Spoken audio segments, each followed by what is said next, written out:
Today we are looking at the Ampapa D1, a desktop amplifier that genuinely surprised me, and I mean that in the best possible way. I've been using the WiiM Amp as my reference point here, so throughout this video that's a comparison you are going to hear a lot. Let's get into it. Starting with the unboxing, it's quite pleasant surprise. Nothing overly flashy, but it feels considered. Now, the first thing that struck me when I pulled this out was the size. I was actually expecting something similar to the WiiM Amp, but the D1 is quite a bit smaller. That was a nice surprise.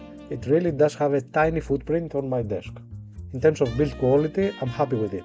It feels solid, it's quite light, and the big reason for that is the external power supply, which by the way is also a nice bonus because it means it's upgradable down the line. The glass removable cover is a lovely touch. It looks premium and it's also genuinely practical. Easy access to the swappable on-pumps, which is a feature I really appreciate at this price point. The LCD screen is bright and sharp, and when music is playing, you get these UV meters on the screen. Small detail, but it genuinely adds to the experience. You feel like you are using proper kit. I've been running this with a dongle DAC and the pairing works really well. Simple, clean, no fuzz. If you are already in the ecosystem, the D1 slots right in. If you haven't subscribed yet, please do. Okay, now let's talk about how the D1 sounds, and let's compare it with the WiiM Amp. And this is where it gets interesting. First track, Fly Me to the Moon by Angelina Jordan. Immediately the D1 sounds cleaner than the WiiM Amp. The scene is more defined, you can place things better in the mix. Second, And No Sunshine, Ida Sand. Again, better definition across the board. The bass is more controlled, the rhythm feels tighter. Same general soundstage as the WiiM Amp, but the placement within is more precise. Third, Paradise Circus by Massive Attack.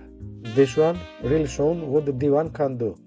Bass control is noticeably better, vocals are cleaner, and there is this rhythm and drive to it that just makes you want to tap your foot. That's always a good sign. And I also want to mention something that genuinely surprised me. I tested the D1 with my Neat Motive SX3s, compact stand mounters that can be a bit demanding when it comes to bass control. I wasn't sure how a small amp in this price would handle them, but it did so with no issues at all. Proper bass control, no flabbiness, no strain. That's not something I took for granted going in. So, genuinely impressed. For an amplifier this small and this inexpensive, the D1 punches well above its weight. It betters the WiiM Amp in ways I didn't fully expect going in. How far we've come with amplification at this price point is honestly remarkable. If you are in the market for a compact desktop amp, this one deserves your attention. Let me know in the comments what you think and I'll see you in the next one. Until then, enjoy the music.